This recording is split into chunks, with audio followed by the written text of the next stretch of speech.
Some people think dating is about finding your soulmate or whatever fairy tale nonsense they feed you in movies. But I've always been more practical than that. I'm Blair, I'm 26, and I know exactly what I want from a relationship: security, generosity, and a man who understands his role as a provider. Call me old-fashioned, but that's just how I was raised. Anyway, make sure to hit that like button if you enjoy hearing my stories, and don't forget to subscribe if you're new here. Trust me, you're going to want to hear how this whole thing played out. So, I'd been dating Tanner for about 8 months when I decided it was time for the ultimate test.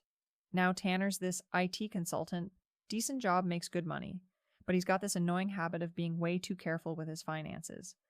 Like, the man drives a Honda that's completely paid off instead of getting something with actual status. Lives in this modest apartment when he could clearly afford better. It's like he's allergic to showing off his success, which honestly made me question whether he really understood what being with me required. Don't get me wrong, I liked him enough. He was attentive, remembered important dates, and treated me well. But there's a difference between treating someone well and being willing to truly provide for them. That's where my friends come in, Avery, Stephanie, and Emily. We've got this system that's absolutely foolproof for figuring out if a guy is genuinely generous or just putting on an act until he gets comfortable. The dinner test. It's brilliant, really. You invite him to meet your closest friends at an upscale restaurant, make it clear how important their approval is, and then see if he steps up when the check comes. A real man doesn't hesitate, doesn't calculate, doesn't make excuses. He just handles it, because that's what providers do. We'd been perfecting this system for about 2 years, and I'm not exaggerating when I say we'd successfully tested over 20 guys. The results told us everything we needed to know about their character. Some passed with flying colors and proved they were worth keeping around for more serious investment. Others failed spectacularly and got dropped immediately. No point wasting time on someone who's going to nickel and dime you for the rest of your life. Between us, we'd probably saved ourselves from countless disappointing relationships by weeding out the cheap ones early. And look, it's not like we were asking for anything unreasonable. These men were pursuing us, wanting to be with us, claiming they cared about us. Proving it with actions instead of just words seemed like the bare minimum. So when I finally told Tanner about meeting my inner circle, I built it up properly. Babe, my girls are dying to meet you. We're doing dinner at Cascadia on Friday. That's this gorgeous upscale place downtown. The kind of restaurant where you know you're going to drop some serious money just walking through the door. Just dress nice. You need to make a good impression. These are my closest friends. I watched his face when I said it, looking for any signs of hesitation or concern about the cost. But he just nodded and said, "It sounded good. That was promising." If he was worried about money, he would have suggested somewhere more casual or asked questions about the price range. The anticipation was killing me all week. I kept imagining how proud I'd feel watching him effortlessly handle a big check, how impressed my friends would be with his generosity, how validated I'd feel in my choice to invest 8 months in this relationship. Because let's be real, 8 months is a significant investment of time and emotional energy. I needed to know it wasn't being wasted on someone who'd ultimately disappoint me. Friday finally arrived, and I made sure to get to Cascadia early with the girls. We always started without the guy. Ordered some wine, got appetizers going, created the right atmosphere. It also gave us a chance to go over the plan one more time, make sure everyone knew their role in the evening's performance. Remember, I told them, as we settled into our table, we need to really get a sense of his provider mentality. Ask about his job, his living situation, his car. See how he responds to questions about his lifestyle choices. Avery nodded, twirling her wine glass. And we go all out with the ordering right. Really test his limits. Absolutely. If he's going to be with Blair, he needs to prove he can handle our standards, Stephanie added. When Tanner walked in, looking sharp in his best suit, I felt a surge of pride. At least he understood the assignment when it came to dressing appropriately. I stood up to greet him, giving him a quick kiss before turning to my friends. Ladies, this is Tanner. Tanner, meet the squad. The introductions went smoothly, and I could see him making an effort to be charming and engaging. Good. He was taking this seriously, understanding how important their approval was to our relationship's future. But then the question started, and I began noticing things that irritated me. When Avery asked what he drove, he mentioned his Honda, with this almost proud tone, like being financially responsible was somehow impressive. When Stephanie inquired about where he lived, he described his apartment as comfortable, instead of talking about upgrading to something more befitting his income level. Look, I get that some people think being modest is attractive, but there's a difference between modesty and lacking ambition. A man who's serious about providing for a high-quality woman should want to showcase his success, not hide it behind false humility. The ordering phase was crucial. This is where we'd really see his true colors. Emily went straight for the lobster, the most expensive item on the menu. Stephanie ordered the Wagyu steak without even looking at the price. Avery got both an appetizer and a premium entree, plus suggested we get another bottle of their best wine. I watched Tanner's face carefully during all of this, looking for any micro expressions of concern or calculation. But he seemed relaxed, engaging in conversation, not showing any obvious signs of stress about the mounting bill. Maybe I'd been too quick to judge his financial cautiousness. Maybe he was just careful in some areas so he could be generous in others. Emily even ordered a second entree because she couldn't decide between the duck and the sea bass.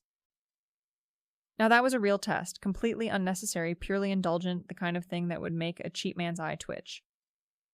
But Tanner just smiled and said something about how hard it is to choose when everything looks so good.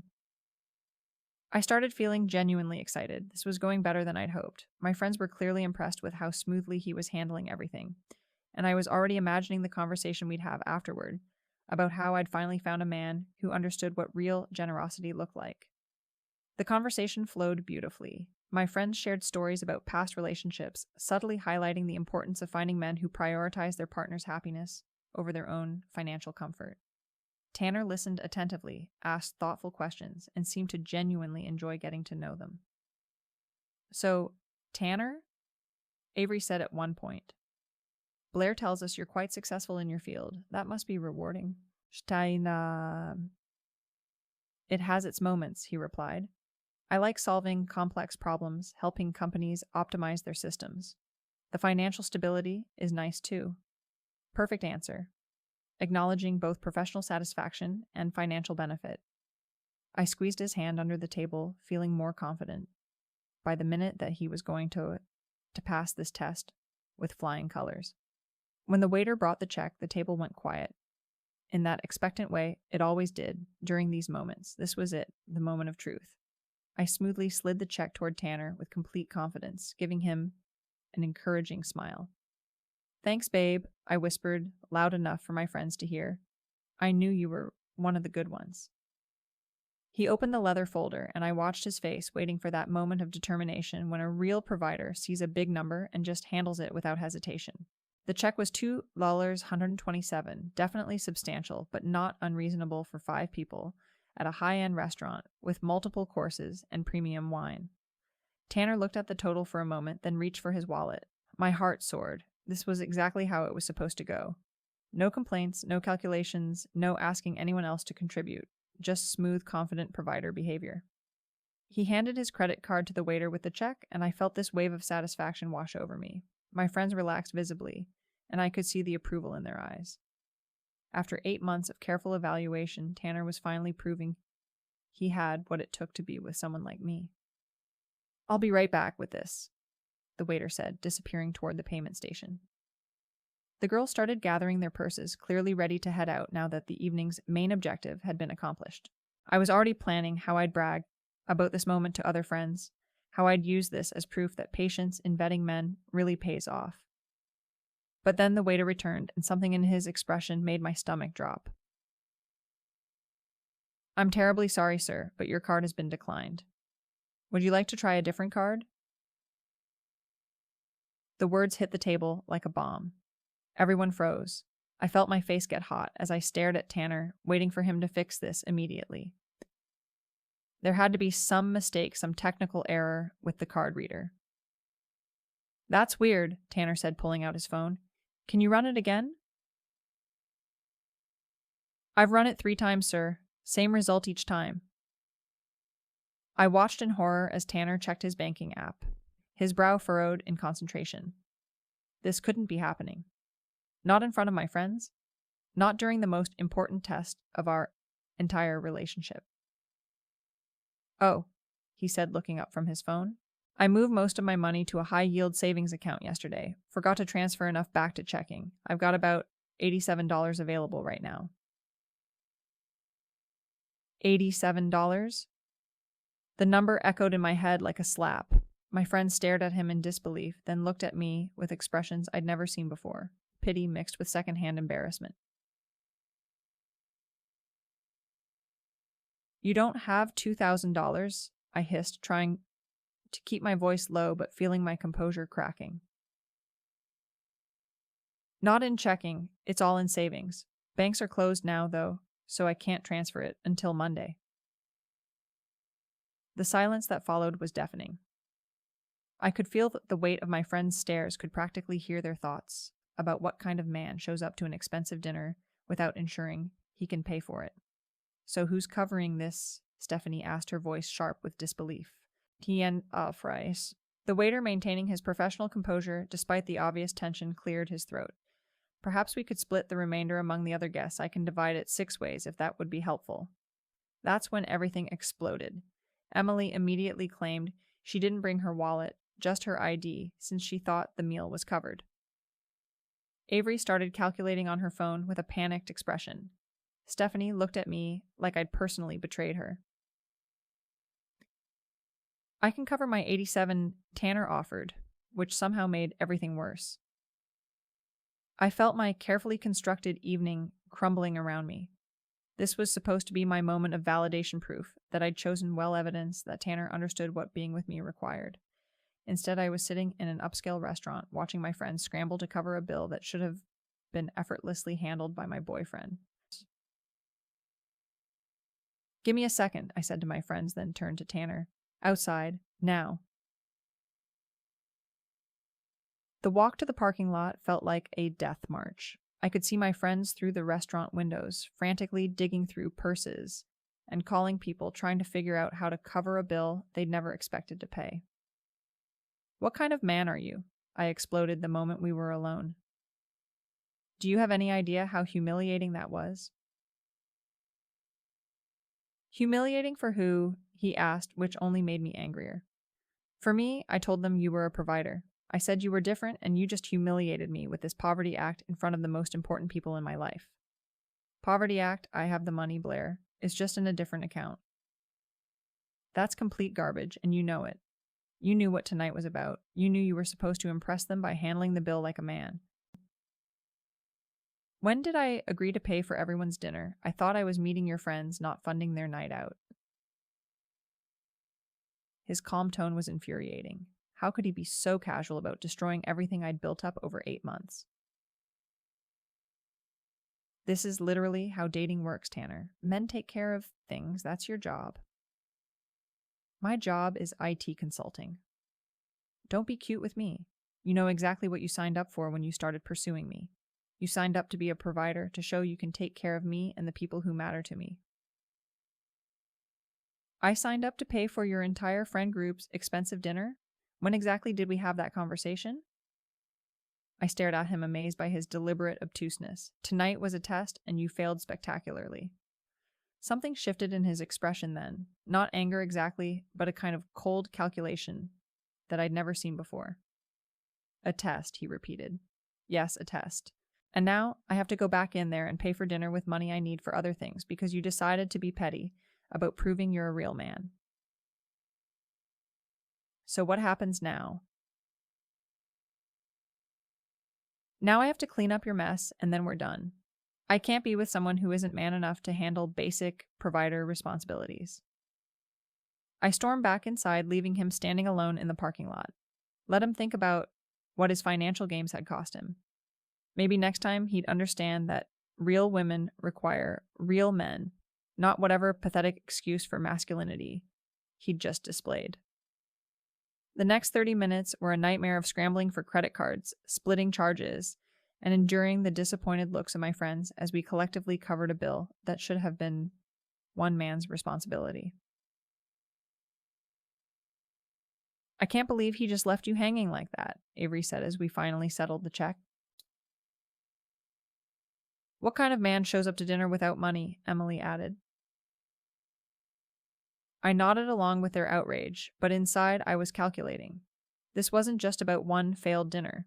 This was about 8 months of my time and emotional investment that had just been revealed as a complete waste.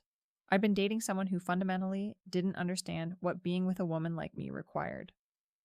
When I got home, I was furious, but also oddly energized. If Tanner thought he could humiliate me like that and just walk away, he had another thing coming. I sent him a Venmo request for $354, my portion of the bill that I'd been forced to cover because of his financial planning. The request was declined within an hour. I sent it again with a message. You owe me this. The least you can do is reimburse what I had to pay because you couldn't handle basic male responsibilities. Declined again. That's when I really started getting angry. Not only had he humiliated me in front of my friends, now he was refusing to take any accountability for the financial mess he'd created. I started calling him from different numbers, leaving increasingly pointed voicemails about his obligations and what kind of man walks away from his responsibilities. But then something interesting happened. I started getting messages from women I didn't know claiming they wanted to warn me about Tanner. Except when I met up with one of them, this girl Bethany, she wasn't warning me about him at all. He did the exact same thing to my ex, she said, showing me screenshots on her phone. The meet the friends dinner test. Except my ex paid $1,800 and she dumped him a week later anyway. I stared at the messages, trying to process what she was showing me. Wait, what do you mean the same thing? Your whole system. The group dinner, the expensive restaurant, expecting the guy to pay for everyone. My ex's girlfriend pulled the exact same scam. Scam. The word stung. It's not a scam, it's a test of character.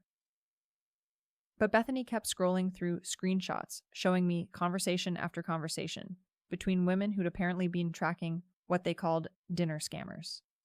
There were spreadsheets, photos, detailed accounts of different women running variations of what they claimed was the same con. Look, she said, turning her phone toward me. There's a whole network of you. I saw my own photo staring back at me from what looked like some kind of warning database. My name, my age, my social media handles, even details about my friends and our system. Someone had been documenting everything. This is insane, I said. We're not scamming anyone.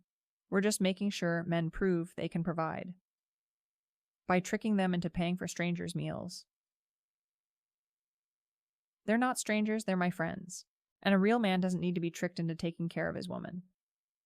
But even as I said it, I was feeling increasingly unsettled. How had someone gotten so much detailed information about our private group activities? And why were all these other women so invested in warning people about us? The answer came when I got home and found a notification that someone had tagged me in a website, datescamalert.com. My heart stopped as I clicked the link and saw my own social media posts displayed alongside screenshots of our group, chat messages, detailed breakdowns of our system, and testimonials from men who claimed to be our victims. Everything was there. The planning messages, the celebration texts after successful dinners, even our private jokes about broke boys and testing limits. Someone had been systematically documenting our activities and turned it into a public warning system. But the worst part was seeing Tanner's name listed as the site administrator. That's when it hit me. He hadn't forgotten to transfer his money. He hadn't made some innocent mistake with his banking. He deliberately set up that whole humiliating scene, knowing exactly what would happen when his card got declined. I tried calling him, but the number was disconnected. I checked his social media, but I'd been blocked everywhere. Even his professional profiles had disappeared, or been made private. Within a week, I started noticing other consequences. Job interviews that had seemed promising suddenly went cold. Restaurants where we'd been regular customers started treating us differently. Even my apartment complex seemed to be looking for reasons to make my life difficult. The IRS contact came a month later. Apparently, someone had reported that I'd been claiming personal dinners as business expenses on my taxes, which I had been doing. If men were paying for meals anyway, why not get the tax write-off too? But according to the agent who called, that constituted fraud. You owe approximately $3,000 in back taxes plus penalties and interest, she explained. We'll need full payment within 60 days. I tried explaining that the dinners were legitimate business networking, but she apparently received very detailed documentation of our actual activities. Someone had provided them with screenshots of our group messages, copies of our social media posts, even restaurant receipts, showing the pattern of different men paying for the same group of women repeatedly. The tax bill was devastating enough, but then the restaurant started banning us. First Cascadia, then 6 other high-end places in the city. Apparently, they'd been comparing notes about problem customers and decided we were more trouble than we were worth. My friends started turning on each other after that. Avery blamed Stephanie for keeping too many records. Stephanie accused Emily of being too obvious about the scam. Emily claimed I'd gotten us all exposed by picking the wrong target. You should have known something was off about him, Avery said during what turned out to be our last group dinner at a chain restaurant where we had to split the check. Ike guys are always weird about money. How was I supposed to know he was some kind of sociopath who'd destroy our lives over one dinner? I shot back. But the truth was, I was starting to wonder if I'd missed signs. Had Tanner been planning this from the beginning? Had our entire 8-month relationship been him setting up this elaborate revenge? The job rejections kept coming. I'd make it to final rounds of interviews, then mysteriously get passed over. When I tried Googling my name to see what employers might be finding date scam alert, com was the third result. There was no escaping it. I had to move back in with my parents after I couldn't make rent. The tax penalties, the lost income from failed job searches, the legal fees from trying to get the website taken down. Everything had piled up too fast to manage. The mall kiosk job was the only thing I could get. Selling phone accessories to teenagers while wearing a uniform polo shirt making barely above minimum wage. Every day felt like a punishment for crimes I didn't even think I'd committed.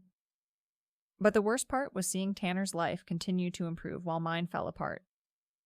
Through mutual acquaintances' social media, I caught glimpses of him dating someone new, some woman with her own career who apparently insisted on splitting checks and paying her own way. The kind of independent woman I'd always thought was foolish for not expecting men to provide. I tried one last attempt at getting some justice. I sent him a bill for emotional damages, $10,000 for the trauma and financial hardship his vindictive behavior had caused me. His response was a screenshot of one of my old social media posts about knowing your worth and never accepting less than you deserve. Then he blocked me permanently on every platform.